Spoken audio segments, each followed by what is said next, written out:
Hi, everybody. Thank you so much for joining us for our webinar today. The Power of Data, 3 Key Strategies to Enhance Guest and Employee Retention in Restaurants. This is going to be a super invigorating discussion. I think this is something that is on everybody's mind nowadays, especially as we're entering into busy season for a lot of brands. And I'm joined here today by Allison, Abhinav, and Jared. So super excited for us to go around the horn and introduce ourselves and then dive into some great discussion about data. So quick introduction on myself. I'm the founder and CEO of Landed. Super excited to be hosting today. And at Landed, we help restaurants and hospitality groups hire for hourly team members all the way up to and including managers. So if hourly hiring or manager hiring is something that's on your mind, then feel free to give us a shout after this webinar. I'll pass it over to Abhinav to introduce himself, and then Jared, and then Allison. Yeah, great. Thanks, Vivian. Want to thank you first and the Landed team, as well as Jared and Allison, for being here. I'm Abhinav Kapoor, co-founder and CEO of Bikky. We are a customer data platform for restaurants. At a high level, we take all of your in-store and off-premise data, map every customer, put that data together, and then give you dashboards and analytics on what really drives incrementality around traffic, frequency, retention, and revenue. So if you pull a lever in the business on the marketing or menu side, and if you've ever struggled with sitting around the table with your peers at corporate and basically looking at the same spreadsheets and arguing over what they mean, we're trying to bring that same source of truth so that everybody understands when we pull this marketing lever, when we pull this menu lever, here's how many new guests it brings in, here's how many come back, here's how much they spend. Proud to work with Jared at Protein Bar and Kitchen, as well as brands like Dave's Hot Chicken, Bojangles, Long John Silver's, Pliables, just brands across the spectrum, helping them just get smarter on who their guests are. And yeah, that's it. Pleasure to be here. I'll pass it over to Jared. Cool. Hey everyone, I'm Jared Cohen. I'm the Chief Operating Officer of Protein Bar and Kitchen. If you're not familiar with our brand, PBK is a better for you fast casual brand based in Chicago, but expanding rapidly in non-traditional and franchising channels, hopefully near you soon. We focus on delicious, nutritious, and protein-packed food and beverages, so across protein shakes and smoothies to bowls, salads, wraps, burritos. And we're really excited to join this conversation. My role as Chief Operating Officer, I'm among many other functions, is being the head data guy at Protein Bar and Kitchen. So excited for this topic of conversation and to get into details. Hi, everyone. Awesome. My name is Allison. I am the VP of Operations Services for DIG. If anyone is not familiar with DIG, DIG is a 30-plus fast casual restaurant chain. We would consider ourselves scratch kitchen, market line service model, serving up, delicious seasonal vegetables and protein. Most of our restaurants are located, in the Mid-Atlantic region, ranging from Boston to our furthest down south, newly opened last year, Virginia restaurant. Continuing to grow and expand in both urban and suburban areas as well. My role as VP of Ops Services here kind of encompasses a lot, just as Jared, kind of broad strokes. I oversee our people function. I oversee training and new restaurant development, as well as digital experience. So a little bit of a Jill of all trades, and super excited to be here.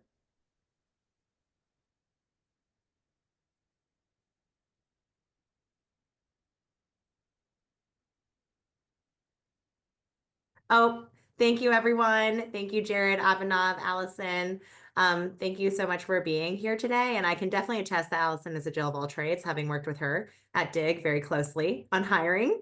So let's move right along into the agenda of today. So today we're going to talk about the importance of data in guest and employee retention.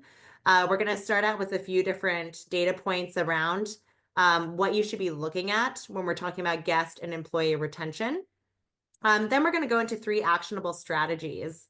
So these 3 actionable strategies will be: first, driving employee retention with data; second, driving guest retention with data; and then third, leveraging data with technology. So we hope for everyone to leave this webinar with a ton of great insights on how you could maybe take some initial steps back in your own companies around data right away.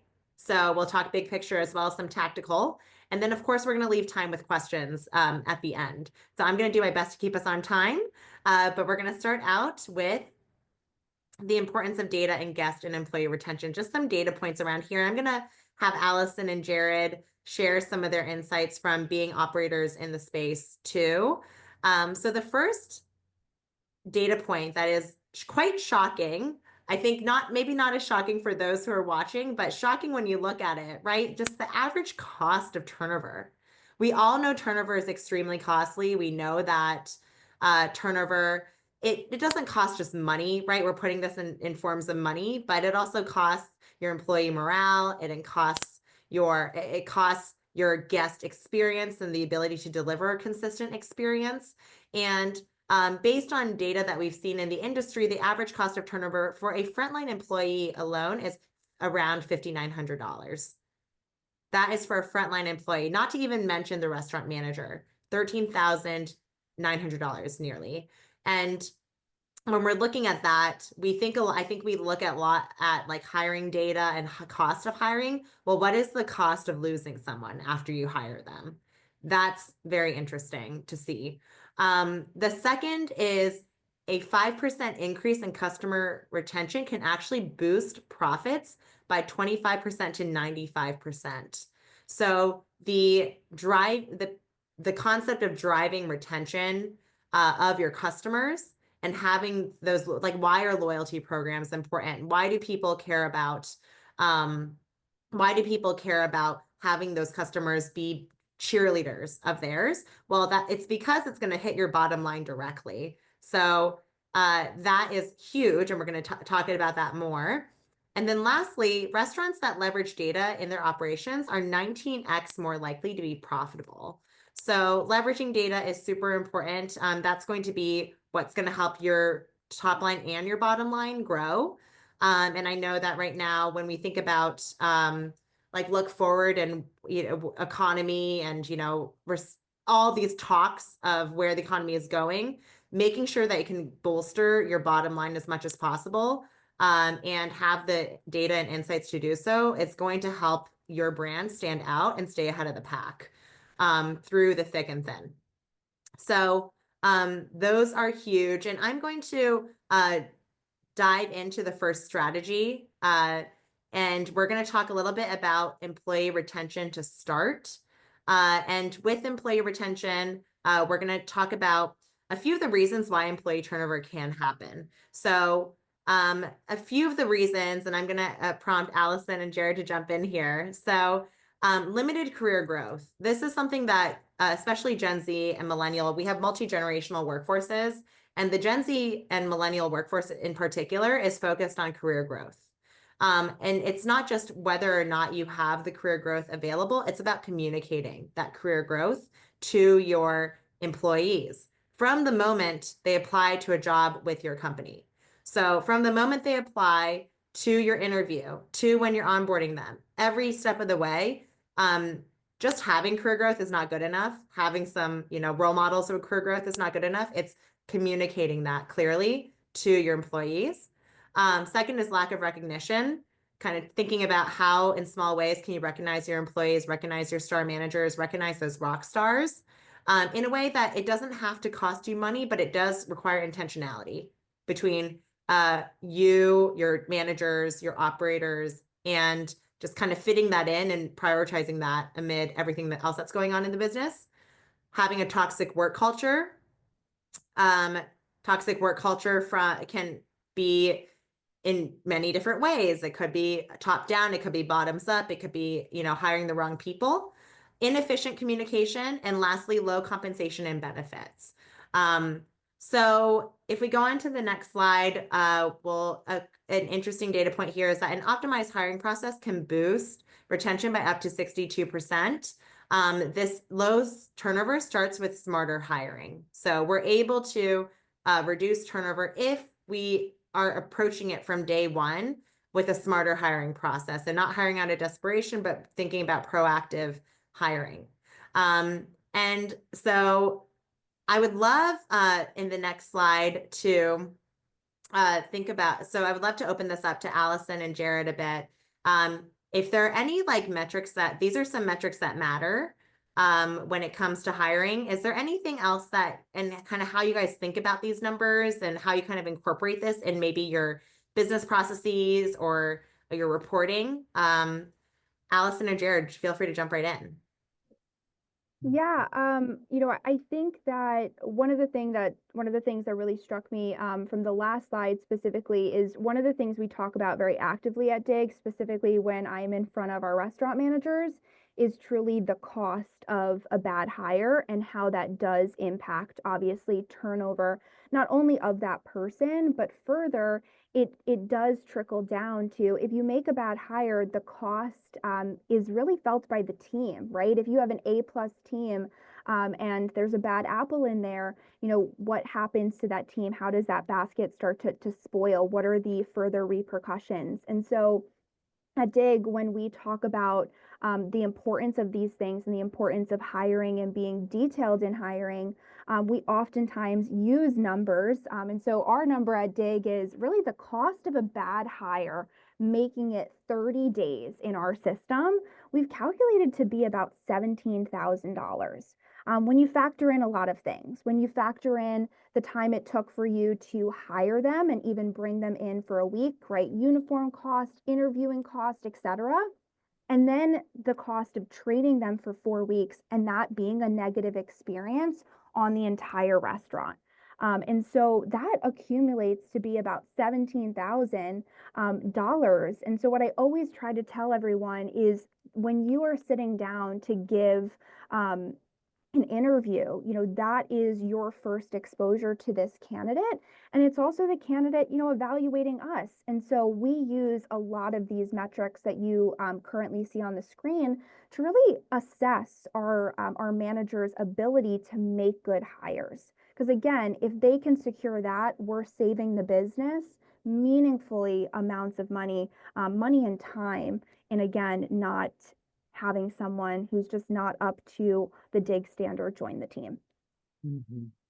Yeah, and I'd say the stuff that I'd add to all those great points is another lens we put on our general recruiting philosophy and the way we've approached recruiting and hiring is almost at a channel level and trying to get a channel specific ROI on where we're sourcing candidates and where we're finding the most effective candidates.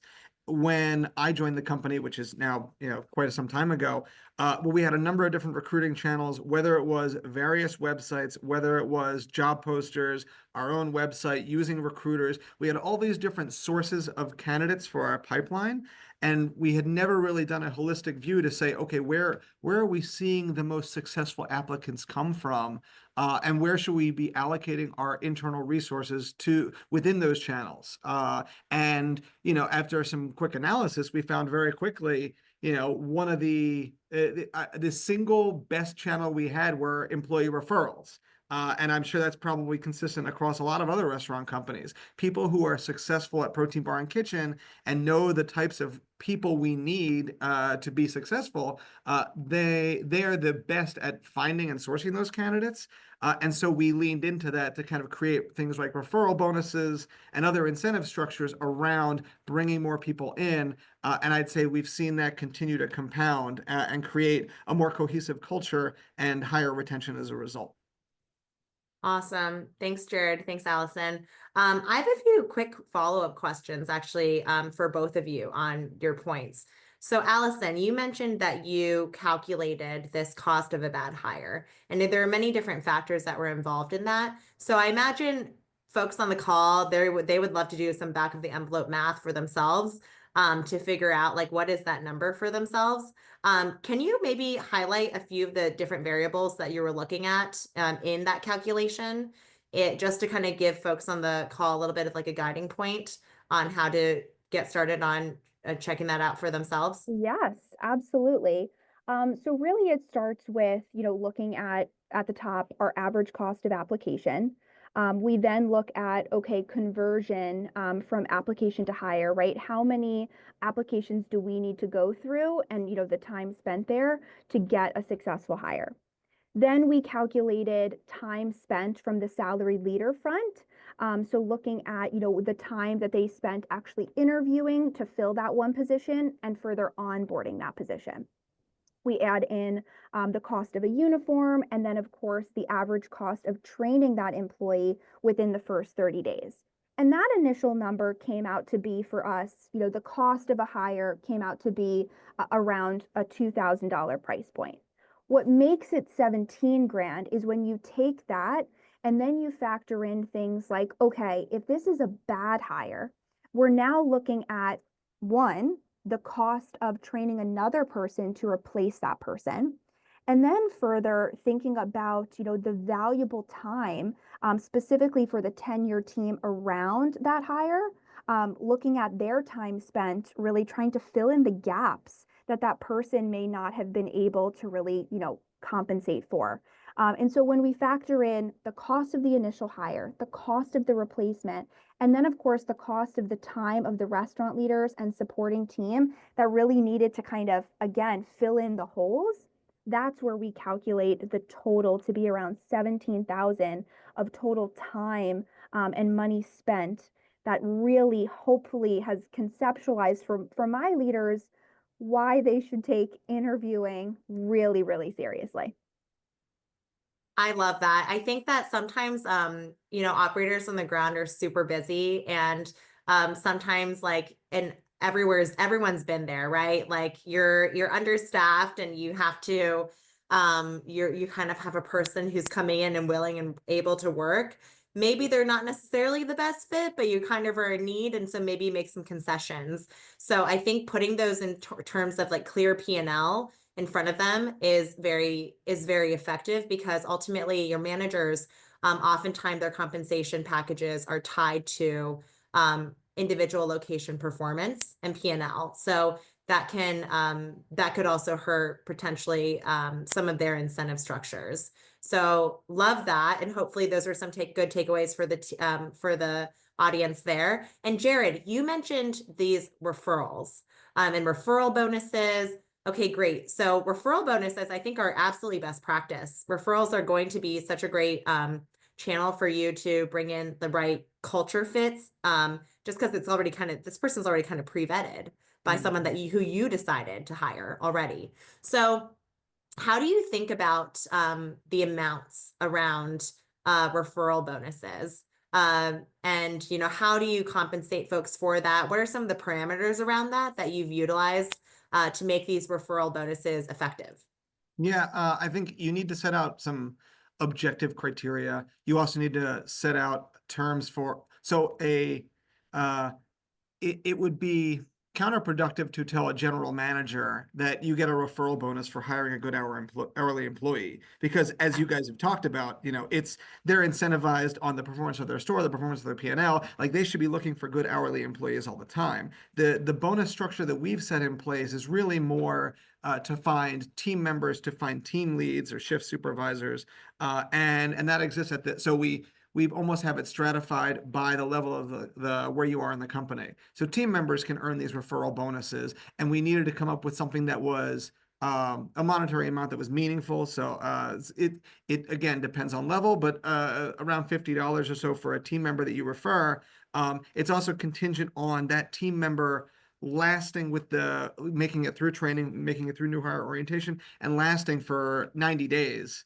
Because you don't, if you set up a situation where they're good from day one, you create some negative incentives, right? For people to just start bringing in anyone with a pulse that they can get hired, and then they can get a bonus, and then that person can churn. You don't want to create a negative incentive structure for that to happen. So over time, we've kind of refined them to say, okay, once they've been an employee for 90 days, then you've locked in your referral bonus. And that level of structure at around a $50 order of magnitude is meaningful for the team member to go out and find people that they think would be good fits. Yeah, absolutely. That's great. Thank you for sharing some of those specifics around those parameters, because I think that the thought behind a referral program is always really great. Sometimes the implementation of it is challenging in tracking and making sure that the right incentive structures are in place. So that's super helpful. I think that like another thing that like we think of a lot around the hiring is like I think everyone I think like during COVID, maybe COVID got us into this mindset where we just wanted to be staffed. Like we just wanted to be at a certain staffing level. Like, okay, we're gonna be at 100%, 120%, whatever your par is. And setting that par. From there, then I think like people were so behind par that par was kind of like the gold standard. Like once we're at staffing, then we're good. Then I think I honestly think there are like 3 layers of staffing success. The second layer after par staffing is effective staffing. So what is effective staffing? Effective staffing means that you have the right shift parts, day parts covered by the right people, and those who are and basically like not just like okay total staffing levels being at 100%, but rather effective staffing, people being slotted into the right times throughout the day, days of the week, and they're showing up consistently. So that's effective staffing. I see like innovative companies kind of looking more towards what we call catalytic staffing, and I think that a lot of companies just kind of fall into it. Maybe they get lucky. Maybe you have a really great manager who knows how to hire for the right characteristics. But catalytic staffing is basically you have your experience levels, you have the hard skills. So hard skills meaning like knife skills or like, ability to like run a line, soft skills. So those are personality, communication skills, and the like. And then lastly, this kind of like secret sauce, this like, the X factor, which is like ambition. So if you have the X factor of ambition, you have the soft skills, the hard skills, and you have the experience/tenure to ensure that you have a diverse workforce, that is catalytic staffing. And when you have those situations, I think Allison, you mentioned, when you have that kind of balance, you want to maintain that balance as long as possible because it only takes one person to leave for that balance to get thrown off a bit. And then wanting to hire for that characteristic to bring you back to that catalytic staffing balance, that's when you're going to see it show up in your P&L. You're going to see it show up in your numbers. You're going to see it show up in your guest satisfaction because you're not over indexing on any one of those 4 areas, but you're creating a diverse workforce that reflects all 4 of those areas. So some of those metrics, I love like working with our clients that when we're kind of thinking through, okay, how do we push towards like catalytic staffing? How can we customize the type of people that we're looking to bring in to match up to the team that is already in place? Because the cost of a bad hire. And part of like getting to catalytic staffing there are tactical ways of doing so, such as referrals. Like, hey, we're a little bit light on the line. We're a little bit light on some in front of house. Who do you know who has a great personality and could kind of bring that skill set to the table? So I think we're already kind of organically getting there, naturally getting there in some of the tactics. But I love kind of thinking about like, okay, how do we get to that catalytic staffing piece? Great. I want to make sure that we stay on time and we have some time to talk about guest retention. So thank you so much, Allison and Jared, for talking about that. I think we already got to the next slide around talking about the questions. I kind of jumped ahead to that. So let's jump into the next piece around guest retention with data. I'm going to pass it over to Abhinav to lead this section.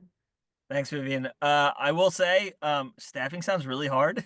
So like kudos to Jared and Allison. I'm relatively grateful that like we have to worry about guest retention, which is also tough, but I can imagine probably nowhere near as challenging as just having the right people in place to actually serve the guests in the first place. So just special shout out to both of you and of course to Vivian and Landon for tackling such an important mission. If you wouldn't mind going to the next slide, please. Excellent. So, at a high level, why does guest turnover happen? It's kind of like it's like a catch-22 guest turnover in a sense, because, when I look across all of the brands we work with at Bikky, I think we did this study when we had 60 million guest profiles in our system, and now we have 350 million guest profiles in our system, and the numbers have basically held up. But on average, so this is the average, but on average, 80% of guests never come back after the first visit. And so what that means is for every 10 guests that you serve, literally 8 of them will not come back. And there's so many reasons for that. It could be they were a tourist just passing through the neighborhood and they decided to stop by and check it out. Of course, they're not going to come back. But when I think about the guest retention or the guest that you can influence, I think the biggest thing that we hear today is this notion of value. And the idea of value, if you look back at the restaurant industry over the last couple of years, of course, there's been, I'm sure Jared and Nelson, you can both attest this, there's been massive inflation on the supply side, on the cost input side, as well as we're seeing this increasingly with minimum wage going up in different localities, as well as on the employee side. And value so often, like the lowest common denominator, is price, right? My costs are going up, so I'm going to increase my prices and pass that off to my guests in a certain extent. And restaurants have always done that, right? If you look at every sort of like big publicly traded restaurant, they will say comp sales went up, X% was traffic, X% was price. And often if price goes up, traffic is going to go down. And so you have this balance between the two. But something that another operator said to me last year is like value is this combination of, it's not just price, right? It's this combination of food, right? The offering that you're giving to the guest, and break down food. It's the quality, the taste, the portion. It's this aspect of service, which is the speed, the convenience, and the friendliness, which, hospitality is the closest aspect to friendliness that I see here. And then it's the price that you pay relative to all of that, right? And beyond that, with the way the restaurant industry has evolved over the last couple of years, the value for different segments, for different locations, for different experiences is totally different. Before we started recording, Allison was telling the story about how one of her guests through third-party delivery ordered close to 90 sauces, right? I think it was like, and so the value for that guest is getting from that one transaction is very different than me sitting on a couch ordering protein bar and spending, $25 for a burrito and a shake to be delivered to my couch. Jared, you can correct me if it's still actually $25. But so value is different. And so when I think about what operators can do to keep a guest, right? Value is sort of this catch-all term for food, service, price, quality. And it's unfair to say this, but operators need to execute well across the board to deliver on the guest's expectations of value. Stepping in here for Jared and Allison, I would love actually for both of you to jump in and say, and talk a little bit about how maybe the notion of value has changed from a guest experience standpoint over the last couple of years. And what are you doing, if anything, to your frontline teams to articulate this idea of value and delivering value to the guest with every experience, whether it's in store or off premise? Jared, you're off mute, so I'm going to pick on you first to go ahead. No, I think I think you're exactly right in that value is kind of this all-encompassing ephemeral thing that customers hold increasingly important in different ways. There are some customers who are only focused on food quality and food taste. There are some customers who only look at our nutrition facts and love that we display macros. There are some customers that really want to make sure they take advantage of our promos. We do a Thirsty Thursday every week and offer a shake for $4. We have some customers that are exclusively oriented around that price point and love that we do that and love coming to visit Protein Bar on those days. And it's tricky for you to try and be all things to all people, and you realistically, no restaurant operator can do that. I think what we try and do for our operators is get their heads oriented around what we think are the critical components, the table stakes for Protein Bar and Kitchen to provide a great experience to who our target customer is. And then, most importantly, it's enabling them to do that through a combination of things, but giving them the right information and also taking things off their plate that don't support that mission. So over the years, we've increasingly digitized our restaurants to make things easier for them. When we do LTOs, which we know target very specific use occasions for shakes, we now have digital build cards, digital training materials, video content to help guide them through how to make it, so that they can provide that critical aspect of our experience in a very consistent and well-executed way. So I think it's orienting and Allison spends a lot of time in ops services. I'm sure she can speak to this as well. It's figuring out which dimensions within that value equation are most critical for your target customers, and then enabling the operators and the frontline staff that support them to deliver on those expectations systematically.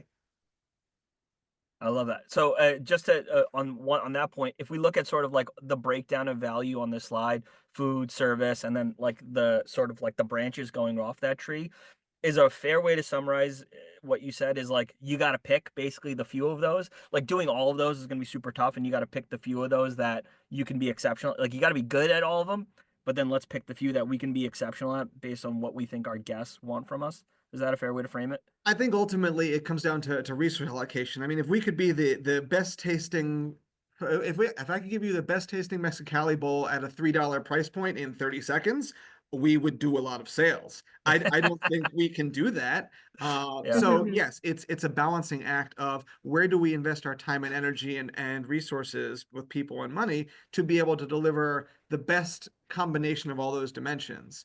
Yeah. And our value proposition is, I mean, Dig, you guys are better for you, we're better for you. They're similar, but they go after different occasions than we do. And so Mm, the balance of how all those dimensions play together and the way we spend our time and energy is going to be different, even in fast casual, better for you. And then compare yeah. and contrast us to other limited services like McDonald's, my former employer. It's a complete other end of the spectrum where they're much more speed and much more price focused than Yeah. we might be at Protein Bar and Kitchen. I shouldn't say that. We do everything in under 180 seconds, but like you get what I'm saying.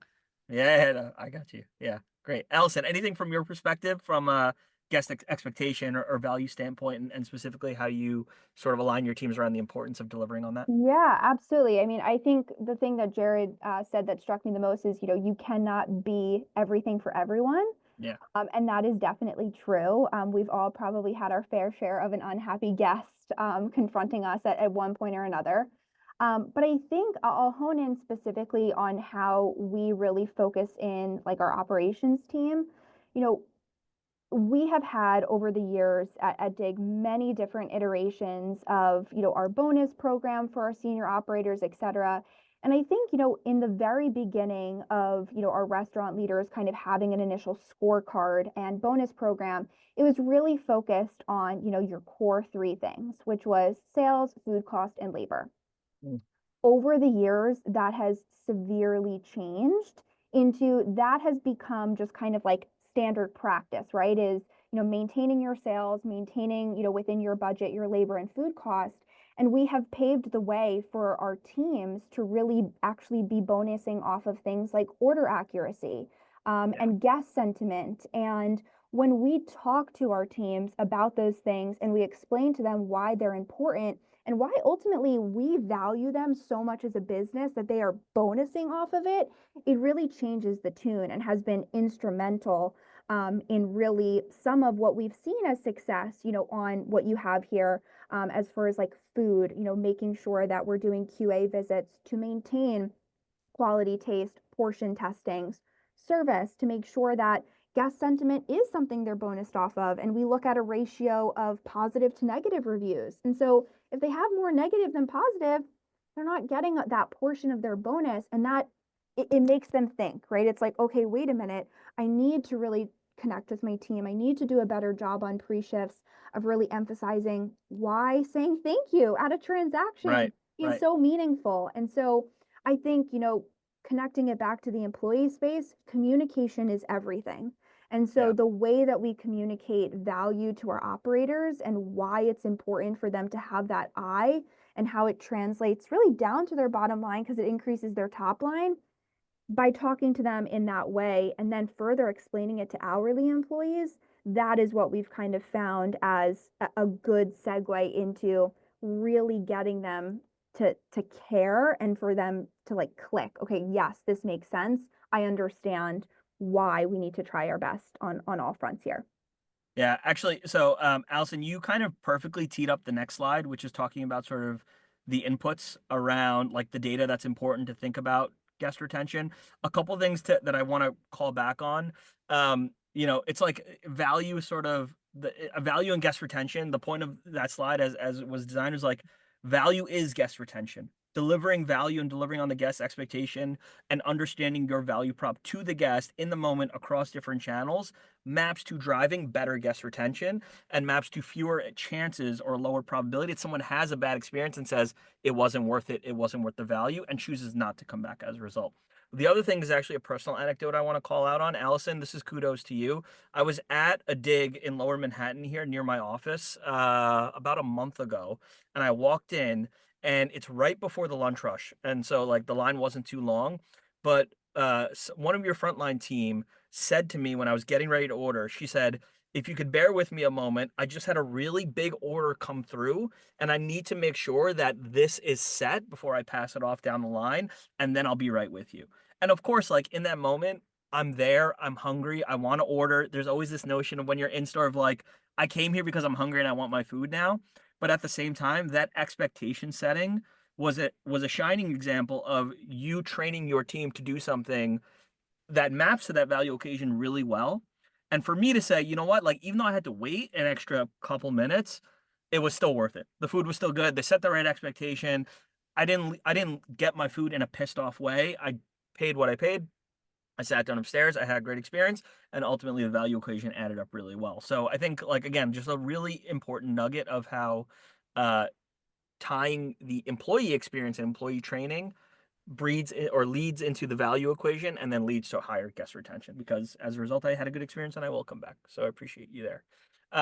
On the data point side, now some of these are inputs, some of these are outputs. Allison, you called out some of the inputs around order accuracy, guest sentiment, as well as to boosting guest retention. Some of the stuff we see in our platform that we track, guest frequency, the late rate and the churn rate, which is, hey, someone hasn't been back, are they falling off their regular frequency? New guest retention, again, 80% of guests don't come back after the first visit. Are we doing better than that? Are we doing worse than that? How's it different by location? How's it different by channel?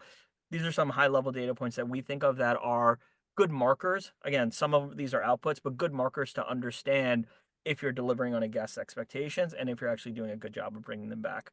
Is there anything here? Again, I'll pick on you again first, Jared, since you unmuted. So this is a lesson for you for future webinars. You're But right. is there anything on here on this list that you would change, or anything that I missed when I was putting this together? No, I mean, I think these are all great metrics to have and look at. I think where the devil starts to get into details is how you're slicing and dicing those, what metrics you have available, and how robust the data is, and how generalizable it is to get real insights that you can then act on. You know, is it effective to look at it at a store level? And we believe that it is, and we do that in many of these cases. Does it make sense to look at it at a menu item level or a category level? For some items, maybe yes. For some LTOs, maybe not. I think the next lens is taking a lot of these bullet points and then figuring out, okay, how can we consistently monitor this, and can we figure out actionable insights from that data? Because the tricky thing is, if you looked at all 7 of these for your business, you might find conflicting signals, and so then it starts to become, okay, how do we cut through the massive amount of data that's now accessible to us and increasingly accessible to figure out what we should prioritize and what we should really action on. I think it ties back to what you were saying about value. If you're focused on delivering high speed, your ticket times and your table turns is going to be much more important than maybe your menu item retention rate. If your focus is on food quality, then maybe you want to look at order accuracy much more closely. So I think it ties back to what are the critical dimensions that you're trying to deliver on for your specific concept, your specific location, and making sure that the metrics you prioritize are linked explicitly to that, such that you can organize the organization around these are what we're aiming for. I think this is going to be tied to the business outcome we want, which is greater sales and profitability for everybody. And so let's make sure that we're completely aligned on that feedback loop. Yeah, That's perfect. Actually, that ties in. You guys are doing a great job here. It's like we rehearsed this, but that ties into the first question on my next slide. But before we sort of go forward and Allison, have you answer that top question, I think Jared, a great sort of tangible example of what you're talking about, like the first one that popped in my head was In-N-Out Burger, right? Where it's like the menu is deliberately small. And so it's like they don't really care about menu item retention, probably. I'm guessing they probably don't care about menu item retention because the menu's small. There are not that many choices anyway. And a menu item retention question is the same thing as a guest retention question overall, holistically. But the thing that they care about is speed, is getting you in and out in a timely fashion. And so the menu is designed to optimize for that time in the drive-through and time from order to patty drop to handoff, probably. Is that like a fair way to think about how you're approaching the relationship between these different data points? Yeah, I think that feels very right to me. And yeah, I think it definitely is consistent with the way we view our business as well, and kind of the things we look at and the things we evaluate. You know, our goal is to provide zero bad choices and protein availability for everybody. So we have lots of different ways in which you can get protein at Protein Bar and Kitchen, whether it's a protein shake, a breakfast burrito, a bowl. So we have a pretty wide menu and wide expression, but it's also oriented around active on the go lifestyle folks. So we need you to be able to get it quickly. So one thing we did upon our team coming into the business is looking at ticket times by item across restaurants and Yeah. finding that different categories had distinctly different ticket time profiles and assembly profiles. And that led us to simplify the menu in some ways and to strategically reorganize the menu in many ways to emphasize the things that were faster to do because we want to provide protein options, but we want to get people moving and get people on their way.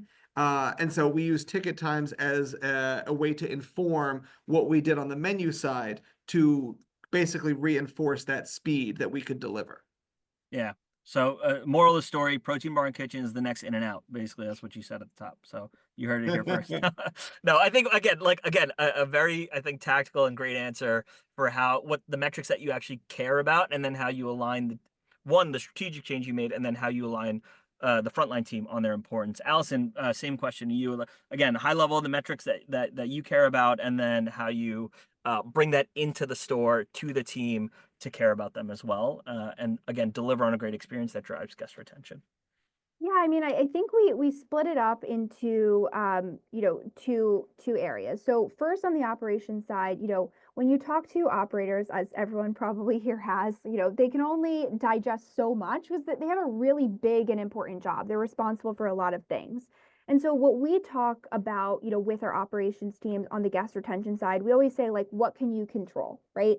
And what you can control is, to bring the guest back, what you can control is the cleanliness of your restaurant, how delicious your food is, how friendly the staff is, and ultimately how informative you are to the guests when they have questions. Right? I think that is something that, especially for new guests, they're inquisitive about what is this or what is the broccoli marinated with, or do you guys have a loyalty program? And so for the operations team, we focus on the things that they can control in the sense of we talk about order accuracy, we talk about on time percentage, we talk about just like knowledge of our cashiers as far as are they able to answer loyalty questions, or if someone's fidgeting with their app and they want to use points, can they say, hey, go here and you can scan, right? Those are the things that we focus on the op side.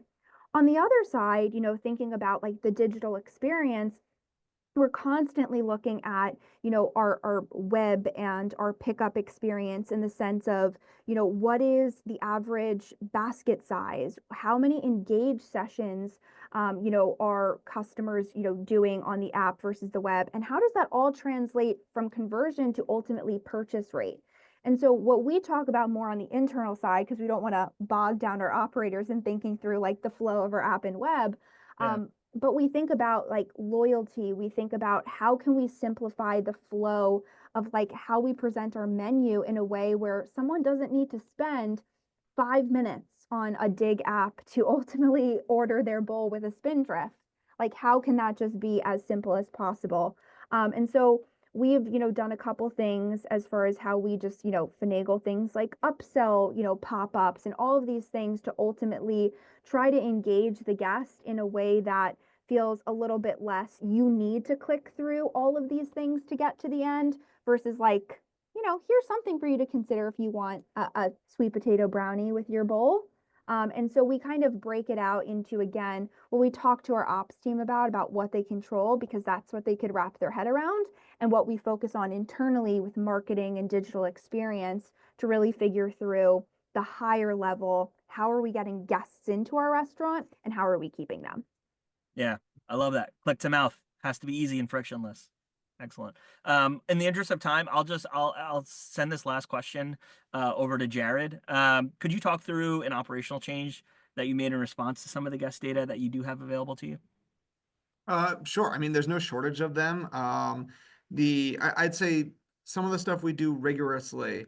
We're very big on menu innovation, very big on looking for new and unique and differentiated ways to bring protein to people, and that manifests in a lot of new menu items. Whether they're LTOs or permanent, we do lots of different things. Whether it's introducing rice cauliflower, whether it's introducing we just rolled out some new drink boosts, and we've got new drink recipes on the way. The item level retention is something we look at very, very rigorously because we introduce so many different things. 60 days, 30 days in, I'm already starting to look at it, even though I know it's not meaningful. 60 days in, 90 days in, and then thereafter, we're looking to see, okay, someone tried the new menu item. Did they come back? Okay, who are all the people that have tried this new menu item? Are they people that came from, did we cannibalize them from other categories? Or are they net new customers to Protein Bar and Kitchen? And if you looked at our menu panels over the last several years, you'll see things come and things go. That's because we're leveraging that data to see, all right, did this succeed in helping us expand the way people use us? Did this succeed in helping us attract net new customers? Or if we don't see a lot of retention because the menu item's just not right or the market's not ready for the new ingredient we found, did it churn? Because ultimately it's not going to be a good fit for us. I'd say that's probably the most tangible way we've used the data from the culinary side, because again, we want to make sure that every piece of our menu real estate is working for us, and driving the type of customer behavior that we want to see. Yeah, that's fascinating. And where do you get all this data?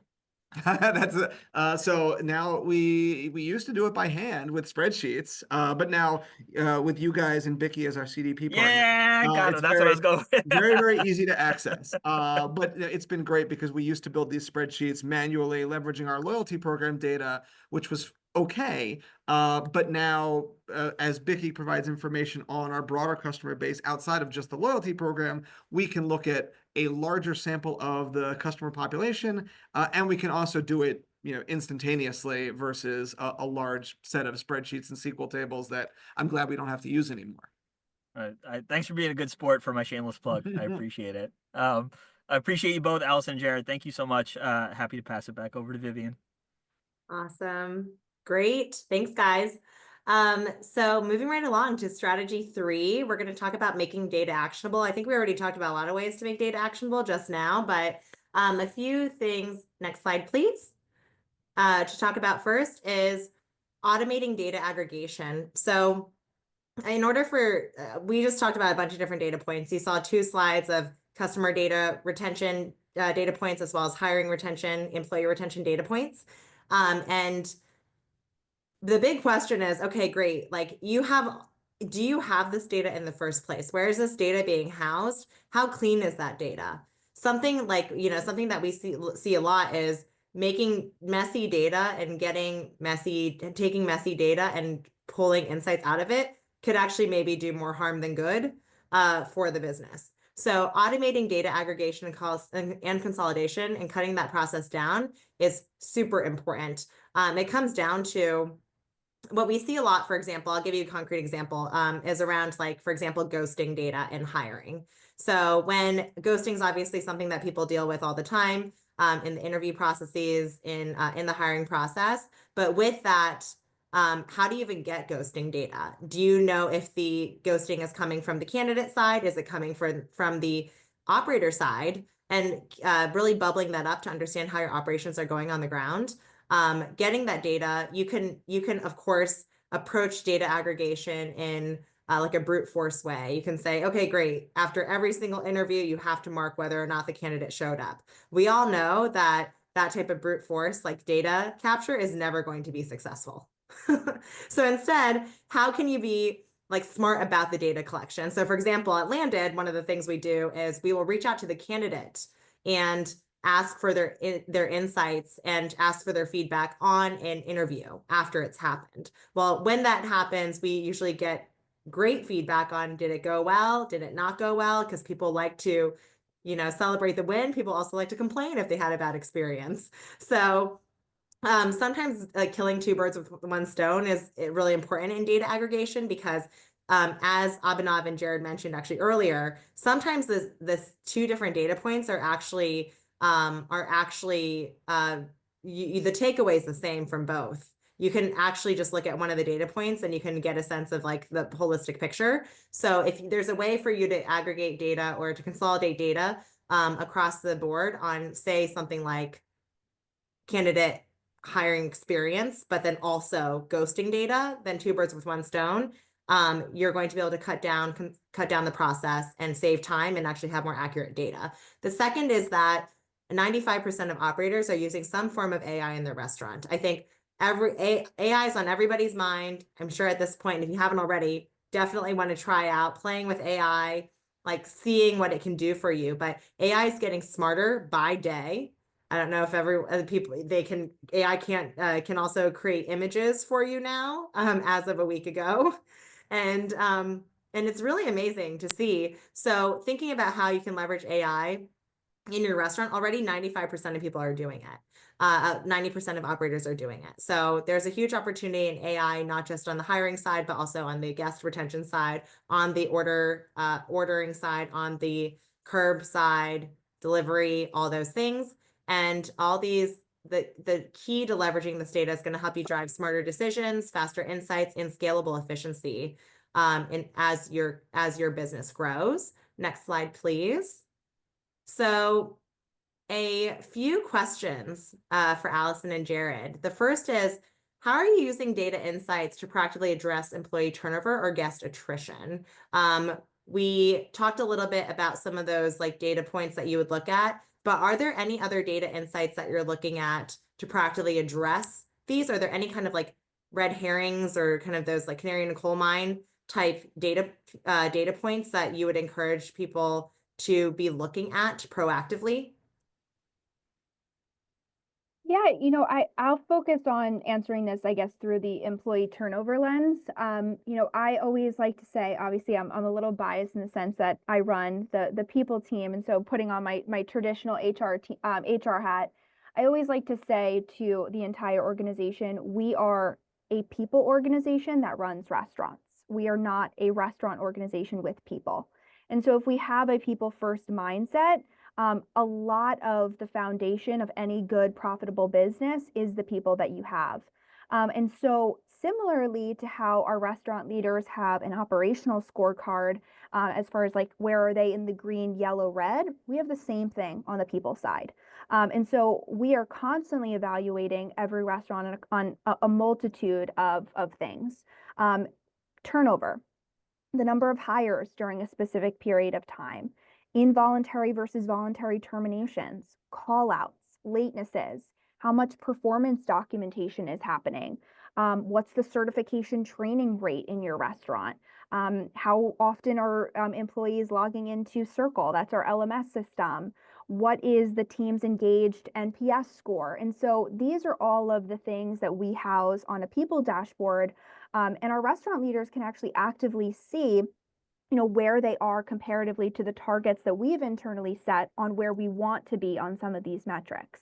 And so, as you mentioned in the beginning, Vivian, a lot of what inspires or what, causes turnover is bad hiring or things like lack of workplace culture, lack of communication, etc.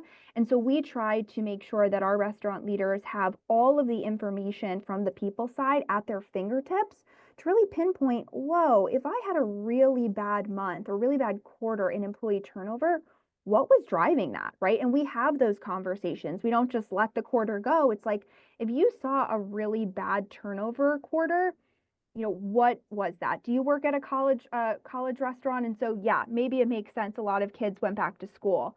But if you don't, did you have a change in leadership? Did you stop doing pre-shifts? Like, what was it that ultimately led to these things? And we talk about it and we address it because I think it really does make a big impact on just overall team culture. Yeah, just to add to that, I feel like on the employee turnover side, it's even systematically gathering some more granular data in terms of shift feedback. What kind of score do your frontline team members give their shifts at the end of the day? Or looking at the shift notes in logbooks, we went through an exercise to basically digitize the collection of all that feedback. Now at a point where an area director or someone in corporate can review all that information and use it to surface things before they become, surface potential turnover before it becomes actual turnover, and incur the massive, replacement cost of hiring new team members. And I think on the guest attrition side, it's very similar for us in that we are very active about soliciting feedback. We want to know what kind of experiences our guests are having. And if you've had a bad one, we are following up as soon as possible. To Abhinav's point, 80% of first-time guests don't come back. Well, that means that it places an increasingly important emphasis on whether it's 5% of guests or 10% of your guests that are high-frequency guests that control a disproportionate share of your revenue. If one of those people has a bad experience, we want the general manager to know, we want our corporate team to know, so that we can very quickly make sure that we're going to make it right and retain them for the next 12 months instead of losing them forever. Yeah, really good points. I think some of that like forecasting, having these kind of forecasting tools and looking and staying on top of them. I really like what you mentioned there, Allison, about how you actually have retrospective, like these retros on these quarters. And I'm sure everyone has these, right? But like, what is the format of setting up those retros with your operators? Both Jared and Allison, obviously you have your operators on the ground. They're super busy people. You don't want to throw yet another meeting on their calendar. That might not be the most effective use of time. How do you get that direct manager feedback and the direct manager conversation going in a way that fits into, how operations need to run? We run off of a quarterly bonus program. And as I mentioned before, the bonus is on some key business metrics, including like on time, order accuracy, et cetera. And so at the end of every quarter, after the quarter closes, we do have our operations managers, which are like our multi-unit managers, sit down to, go through with each of their restaurants, like quarterly performance. And so that's when we look at, hey, here's how you did bonus wise, and here's why you're earning X percentage of your bonus because these were your targets comparatively to your actuals. And then we go into, here's the impact of what happened on the people side. And so we take it, we have had so many of these conversations, they're pretty structured to be 30 to 45 minutes. But that 30 to 45 minutes, really just if you think about it, 4 times a year, you're doing that is a meaningful space to hold some of the conversation that will make the restaurant leader think through things a little bit differently and ultimately game plan for how they're going to have a better quarter upcoming. Yeah, actually, when you put it that way, Allison, 30, 45 minutes 4 times a year is, despite, you're doing this with every single multi-unit operator, 2 hours, 2 to 3 hours a year probably is going to pay huge dividends. Jared, on your side, how do you kind of keep that communication open with operators to give that retro? No, totally. I think I'd split it into the guest facing side and the people facing side. On the guest facing side, we're sending around weekly scorecards that incorporate all the guest feedback we receive across all locations. So a manager can see, all right, here's all the feedback that I got, and quickly summarize, okay, when did these issues come in? What type of issues were we having? And that's on the guest feedback side, and that's a quicker cadence because we want them to be. There are things that you can do immediately.